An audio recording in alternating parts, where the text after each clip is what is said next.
자, 이번 시간에는 재고자산 평가 조정 명세서와 제세 공과금 조정 명세서에 대한 부분 설명드리도록 하겠습니다. 자, 재고자산 평가 조정 명세서부터 먼저 설명을 드리겠습니다. 자, 재고자산 평가 조정 명세서 대상이 되는 자산은 재고자산과 유가증권이 됩니다. 자, 유가증권은 주식과 채권인데요. 개인사업자는 유가증권과 관련되는 부분 평가 문제가 거의 발생하지 않습니다. 그렇지만 어쨌든 유가증권과 관련되는 부분도 평가 대상이 된다라는 부분이고요. 자, 재고자산은 제품, 상품, 반제품, 제공품, 원재료, 저장품 이 네 가지로 구분을 하고 있습니다. 자, 상품, 제품 쪽에 부동산 매매업자가 매매 목적으로 보유하고 있는 부동산을 포함을 합니다. 그리고 유가증권은 제외하도록 되어 있습니다. 자, 요 기준으로 우리가 평가를 진행하게 됩니다. 자, 유가증권, 재고자산과 유가증권의 평가 방법은 어떻게 되느냐? 재고자산은 원가법과 저가법 중에 하나를 선택하도록 되어 있고요. 원가법에는 개별법과 선입선출, 후입선출, 총평균, 이동평균, 매가환원법 중에 하나를 선택하도록 되어 있습니다. 그리고 저가법은 취득가액과 기업회계 기준에 의한 시가 중에 낮은 가액으로 하도록 되어 있습니다. 그래서 재고자산 평가 손실을 인정받고자 한다면 저가법으로 반드시 신고가 되어 있어야 된다라는 거고요.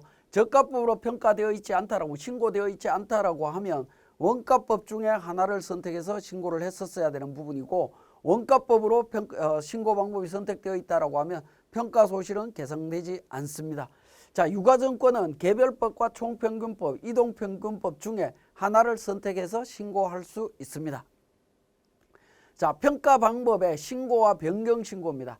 해당 사업을 개시한 날이 속하는 과세기간에 과세표준 확정 신고 기한까지 하시면 됩니다. 결국에 5월 말까지 하시면 된다라는 부분이고요.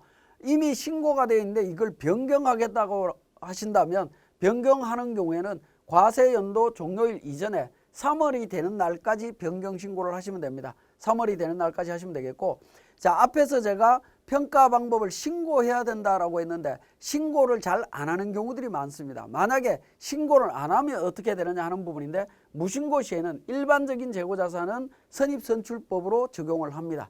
그 다음에 매매목적용 부동산은 개별법, 유가증권은 총평균법을 적용해서 계산을 합니다. 그리고 이미 신고가 되어 있는데 그 부분을 3개월 내에 종료일로부터 3개월이 되는 날까지 변경 신고를 해야 되는데 변경 신고하지 않고 임의적으로 변경을 하면 어떻게 되는지 하는 건데, 무신고 방법 가액, 즉 선입선출 개별별 총평균법으로 계산한 금액하고 당초 신고한 평가 방법하고 비교해서 둘 중에 큰 금액으로 평가하겠다라는 부분입니다. 자, 재고자산 평가에 대한 세무조정과 관련되는 부분입니다. 자, 세법상의 평가 가액과 장부상의 가액하고 비교해서 세법상의 가액이 크면 어떻게 될 거냐?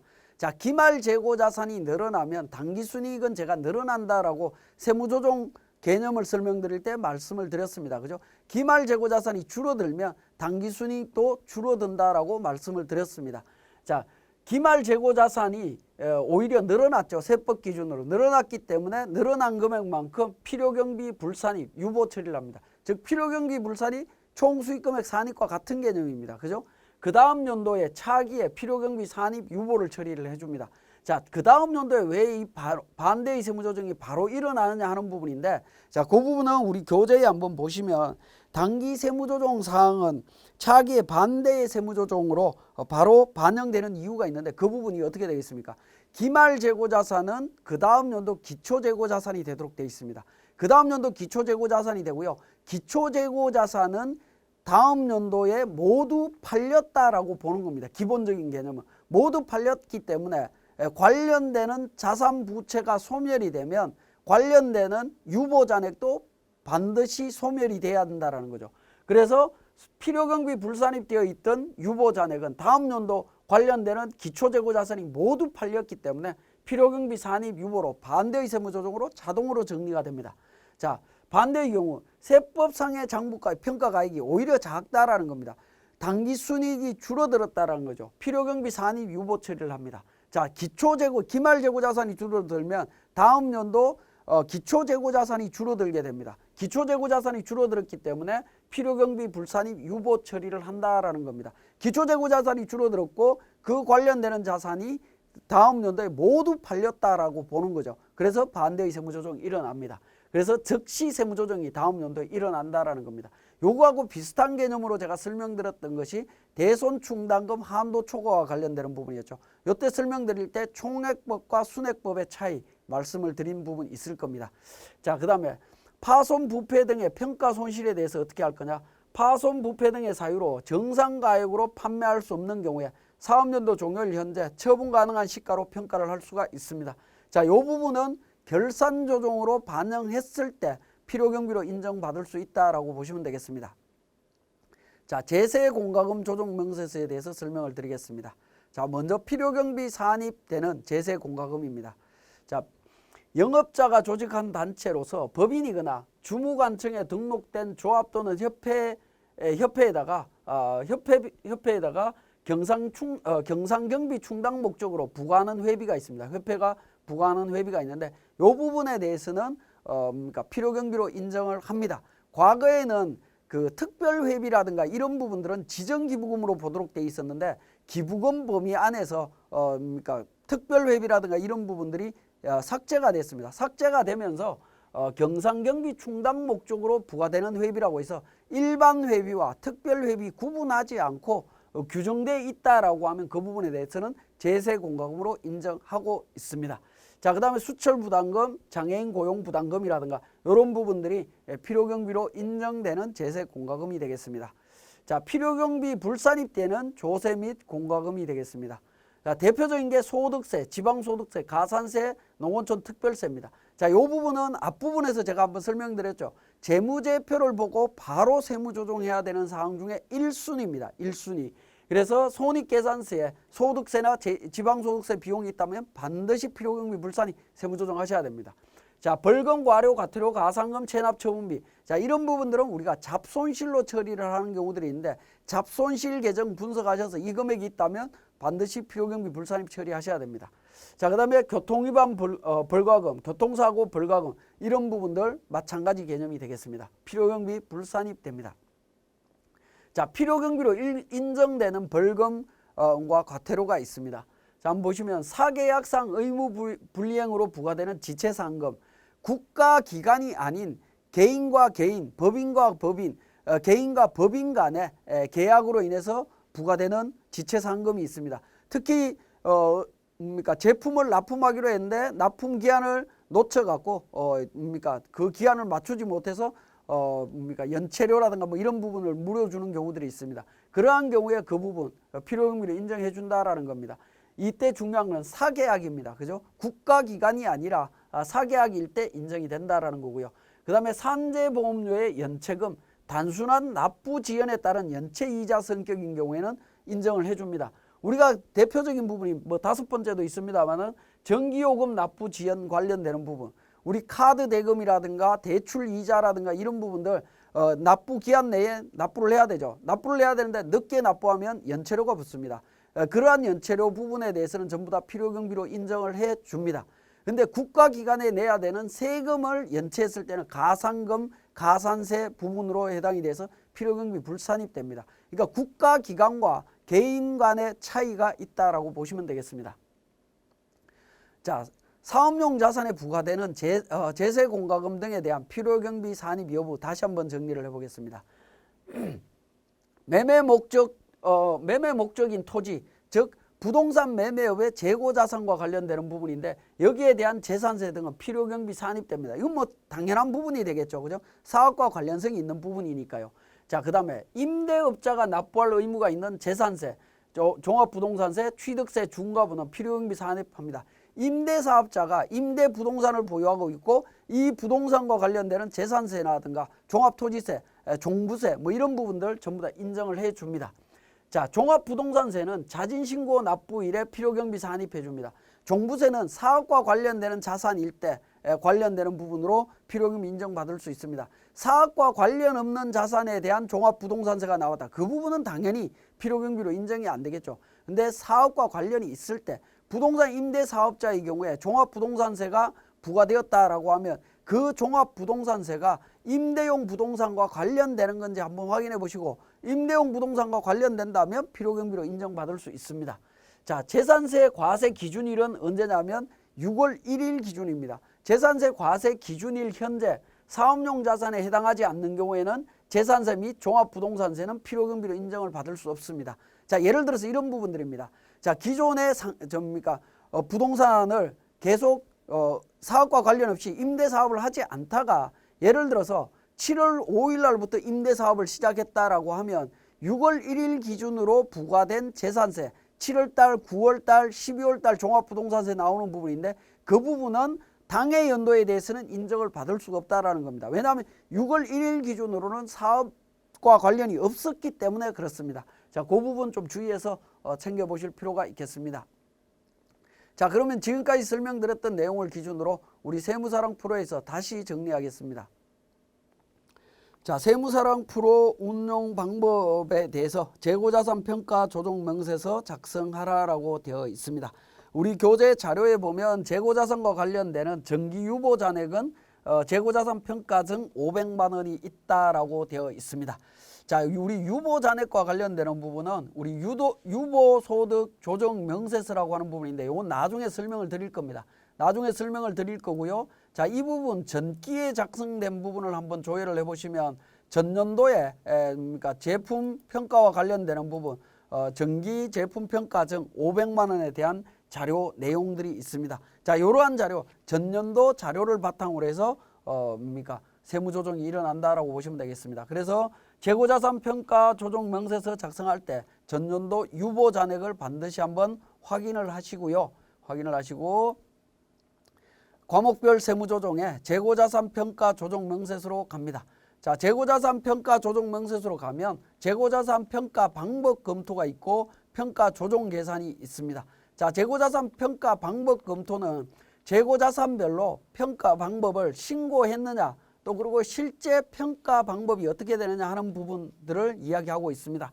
우리 자료에서 보면 상품, 제품 같은 경우 이동평균법으로 되어 있고 신고도 이동평균법으로 했다라는 겁니다. 그래서 6번 신고 방법의 이동평균법, 7번 평가 방법 이동평균법입니다. 그러니까 신고도 이동평균법으로 했고 평가도 이동평균법으로 했다. 그러면 결과적으로는 세무조정이 발생하지 않는다라는 겁니다. 자, 원재료 같은 경우에는 어떻게 되어 있습니까? 후입선출법으로 평가했는데 나머지는 평가 방법을 신고 안 했다라는 겁니다. 원재료는 무신고가 되겠고요. 후입선출법으로 평가를 했습니다. 물론 제가 예를 이렇게 들었기 때문에 그러니까 무신고가 이렇게 나옵니다만은 일반적인 회사들 같은 경우에는 신고 방법을 그러니까 재고자산별로 일괄 동시에 신고하기 때문에 어떤 특정 자산만 무신고가 나오지는 않습니다. 제가 사례를 이렇게 만들어서 그렇습니다. 자, 평가 조정 계산입니다. 자, 상품, 원재료, 제품, 재고자산별로 등록을 해주시면 됩니다. 그리고 본인 계상한 금액, 본인 계상한 금액이라고 하는 부분은 재무상태표에 있는 금액을 의미합니다. 그러니까 기말 평가 금액을 등록을 해주시면 되겠고요. 등록된 금액을 기준으로 조정 계산 금액으로 갑니다. 신고 방법에 의한 금액, 원재료와 그러니까 제품, 상품과 관련되는 부분 이동평균법으로 해서 정리를 했죠. 그러니까 별도의 세무조정 사항은 없고요. 원재료에 대해서는 무신고고 후입선출법으로 했기 때문에 선입선출법에 의한 평가 방법 7,900만 원을 등록을 하게 됩니다. 그러면 차이 금액 100만 원이 나타나죠. 이 100만 원에 대해서 세무조정을 해주시면 되겠습니다. F3번 조정 등록을 통해서 100만 원에 대해서 재고자산 평가감 관련되는 부분 정리를 해주시면 되겠고요. 자, 그 다음에 우리 교재 자료에 1번 재고자산과 관련되는 정기유보잔액 재고자산 평가증 500만 원이 필요경비 산입되었다라는 겁니다. 자, 기말 재고자산과 관련되는 세무조정사항은 다음 연도에 반대의 세무조정이 일어난다라는 거죠. 전년도에 필요경비 산입된 재고자산은 당해 연도에 기초재고자산이 되고 기초재고자산이 되면 당해 연도에 전부 팔렸다라고 보기 때문에 관련되는 자산에 대한 반대의 세무조정을 진행합니다. 그래서 정기제품평가증 500만 원 유보 추인으로 세무조정을 해주시면 되겠습니다. 자, 그 다음에 제세공과금과 관련되는 부분이 되겠습니다. 자, 제세공과금 조정명세서 부분 정리하도록 하겠습니다. 자, 제세공과금과 관련해서도 기본적으로 F12 불러오기 기능을 통해서 정리를 합니다. 자, 불러오기 기능을 통해서 우리 세무 조정을 하는데요. 여기서 한 가지 주의하실 부분은 기본적인 부분은 F12 불러오기를 통해서 하시게 되면 우리 불려져 오는 계정 과목 정보는 세금과 공과금 계정 과목만 반영이 되도록 되어 있습니다. 근데 우리 제세 공과금에서 여러 가지 부분들을 좀 고민을 하셔야 되는데 F4번 과목 추가라는 기능을 통해서 기본적인 세금과 공과금 계정 이외에 제세 공과금과 연관이 있는 부분들 우리가 일반적으로 많이 그러니까 처리하는 것 중에 하나가 잡손실 계정이 있죠. 잡손실 계정. 그 다음에 소득세 비용 관련되는 부분이 있습니다. 이런 계정들을 계정 등록을 통해서 등록을 하신 다음에 F12 불러오기를 통해서 반영하시게 되면 세금과 공과금, 잡손실, 소득세 비용 관련되는 부분을 한꺼번에 제세 공과금 쪽에서 세무조정을 하실 수가 있습니다. 그러면 잡손실 계정을 별도로 확인하지 않더라도 우리 제세 공과금 조정 명세서에서 세무조정을 일괄 정리할 수 있다는 부분이고요. 그 다음에 소득세 등도 제세 공과금 명세서에서 이렇게 과목 추가를 통해서 작성을 하시게 되면 우리 손익계산서에 소득세 등 비용을 세무조정을 직접 해야 되는 부분에서 놓쳤다 하더라도 여기에서 바로 확인해서 다시 정리할 수 있다라는 겁니다. 자, 이 부분은 제가 과목 추가해서 잡손실과 소득세 등을 추가로 등록해서 할 수 있다라는 거 말씀드렸고요. 여러분들이 잡손실을 개별적으로 확인을 하시든 소득세 등을 개별적으로 확인을 하시든 어쨌든 누락되지 않도록 주의해 달라는 측면에서 다시 강조를 드립니다. 자, 그래서 불법 건축물과 관련되는 부분, 개인 지방소득세, 그 다음에 교통위반 벌가금이라든가 이런 부분들, 그 다음에 소득세 관련되는 부분들 필요경비 불산입을 합니다. 불산입 해당 금액 등록하신 다음에 F3번 조정 등록을 통해서 세무조정을 해주시면 됩니다. 자, 소득세 등은 이미 500만 원 세무조정을 했고요. 자, 제세 공과금 관련해서 25만 원에 대해서 25만 원과 7만 원 세부적으로 해서 세무조정을 했습니다. 제세 공과금 25만 원, 잡손실 7만 원 이렇게 구분해서 세무조정을 했는데 이 경우에는 뭐 구분해서 해도 되고 아니면 세금과 공과금이라고 하는 하나의 계정을 통해서 32만 원 인출로 세무조정을 하셔도 상관없습니다. 왜냐하면 소득 처분 자체가 인출로 동일하기 때문에 그렇습니다. 유보라는 세무조정이 아니기 때문에 별도로 구분하실 필요는 없습니다.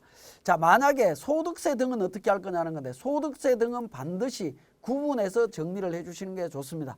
왜냐하면 우리가 세금과 공과금으로 하나로 묶어서 정리를 해버리게 되면 세무서에서 혹시라도 손익계산서에 있는 소득세 관련되는 부분이 소득금액 조정학급회에 누락됐다고 해서 나중에 소명 요구가 나올 수 있습니다. 그러한 부분을 미리 방지하기 위해서 소득세에 대한 부분은 우리 제세공과금 조정명세서에서 합쳐서 세무조정을 했다 하더라도 소득금액 조정학급회에서는 분리해서 등록해 주는 방식으로 정리하시는 게 좋겠습니다. 자, 지금까지 제세공과금 조정명세서에 대한 설명이었습니다.